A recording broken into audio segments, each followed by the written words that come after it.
Hi everyone, I'm back with another review for you guys. I just wanted to review today this little book here that I finally finished this week as well. This is called Growing Up Social by Gary Chapman and Arlene Pellicane. This is what it looks like. Back, front, okay. So this was published in 2014 by Northfield Publishing. I have information right here. There are 14 chapters to this book. So there are actually there's an introduction, there is 14 chapters, then the conclusion. Then you're also gonna find developmental stages, a quiz. You're also gonna find discussion questions if you're gonna read it, in a book, in a group, and also resources, and that leads you to the actual website that they have. Now, there are 209 pages of actual reading. When I say actual reading, that includes the introduction and the conclusion in the chapters, not the resources and quizzes and everything. There are 209 pages of actual reading. This retails for $15.99 US dollars. I did just look it up at Amazon and I found it for $9.95, I think it is, $9.90 something. So you might find it cheaper, but it does retail for $15.99 US dollars, like I said. So a little bit about the authors. It was co-written by Gary Chapman. Gary Chapman, if you don't know, he's a counselor, he's a speaker, he's an author. He actually wrote the five love languages. He's very famous for that book. I don't know, honestly, I don't know Arlene, but I know Gary is Christian. So when he's speaking here, it's funny, the owner of my house just went out on a bike. Anyways, coming back to the book. So he was born in January 10th, 1938. He is married to Carolyn. Like I said, he's an author, counselor, and speaker. I didn't know anything about her, Arlene, but she's married, she has 3 kids, she's also a speaker and an author. Yes, just so you know. I did find this on Audible. I also found it in paperback. I didn't find it in hardcover, but I did find it in paperback. Now, to the actual book, shall we? So before each chapter, you're going to find a quote. Just a famous quote there are quotes here by Thomas Jefferson, things like that. Just a famous quote. This one says, "Never ruin an apology with an excuse," by Benjamin Franklin. So you're going to find that. The first chapter of this book highlights the how bad and how soon is it to have screens in the house. And by screens, whenever they talk about screens in this book, it refers to telephones, it refers to computers, and also to, iPads, things like that. Video games, they do talk about video games here. Then the next, I believe, 6 chapters talks about the A+ skills of rational kids.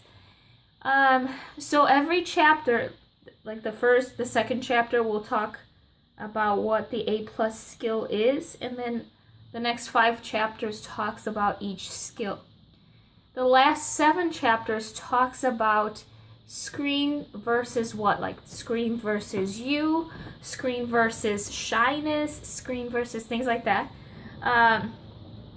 Those are the last 7 chapters, and then you have the conclusion. Screen time and parental authority and security, things like that. They do have statistics in here as well.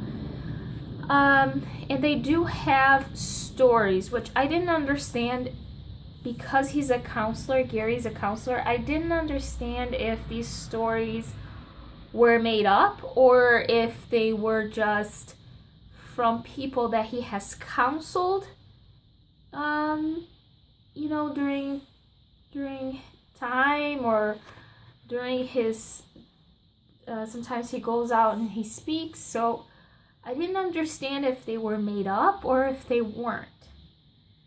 But there are stories here to, as examples.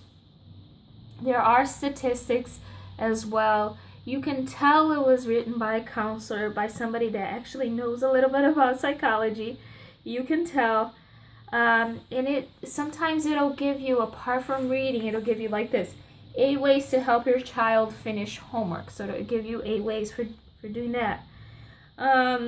It'll give you differences between kids who spend time watching something in the screen versus the kids that don't, and how they're doing, you know, at school and developmentally and everything like that. With all of that being said, let me tell you what I think, okay? It's funny, he's coming back. Anyways, it's funny because he's an older man and he drives this minivan, you know, that's all rusted and everything, and he just went out with his motorcycle and he has like the glasses on, the hair is going back. It's just, I just never pictured him being that way. But anyways, that's funny. Back to the book. So, what I actually think about this book, okay? I really like this book. I will buy my own copy so I can actually highlight it. I know that hurts the ears of any reader, but I want to highlight books like this where it's information packed. I like to highlight, I like to put notes, I like to put post-it notes and everything so I can refer back to it and I know where to refer to so I don't have to read the whole thing. But since I do have a 3-year-old and one coming on the way, and we do live in a society where it's packed full of information, where everything is social media, you know. And as much as we try, I mean, everybody has a smartphone nowadays. Everybody has computers at home. Everybody, you know, watching playing video games is normal. Watching TV is normal, you know. I think it's important. I grew up in a generation where we were playing outside in the sand and everything, you know, it was just outside. But my kids, for example, in this new generation, even my brother's generation, he's 15, they're growing up in a very social media packed, screen packed society. And it's very, very different. I'm 27 years old. My youngest brother is 15. And he says certain things that I don't understand. It makes me feel really old, you know. So I think for parents, especially, of course, it's very important to read books like this one that show you how to teach your kids in this world.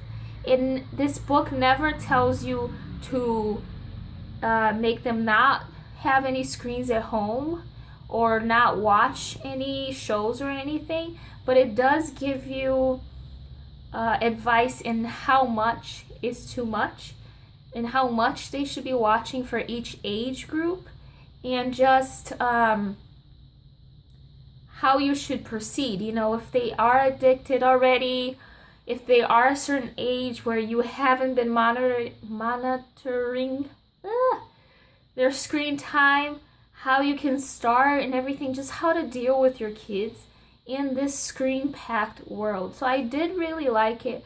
There were, like I said, many examples. There were great advice here. I would reread this and highlight it and actually like eat the book, you know what I mean? Like actually study the book, just so I know how to proceed.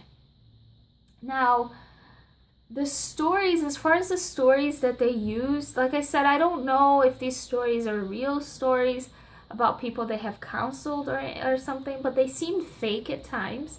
And also, Those same stories, some of the stories seemed very, those shows, not shows, but those commercials with the milkman, and everything is so like da da da da da, and everything is so happy and dandy, and everything just turns out good at the end.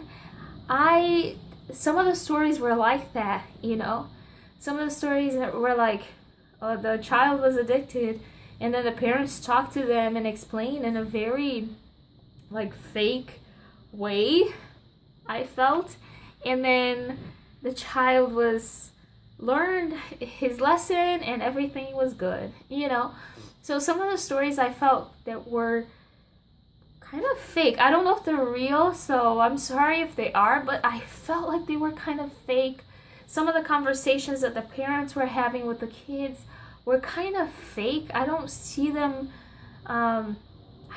happening in a regular household. Maybe I'm wrong. Maybe when my kids grow up, I'll actually realize that I'm wrong, but some of the stories seem fake. Nonetheless, I do think it was very well written, very well explained. I think that they hit pretty much every aspect, every little question that you might have.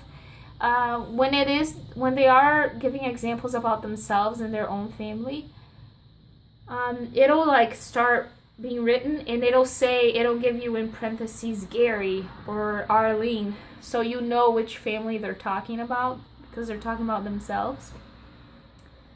But yeah, I thought it was very well written. It did explain a lot of things. I did learn a lot of things from this book, and I will be rereading it. I will be restudying this.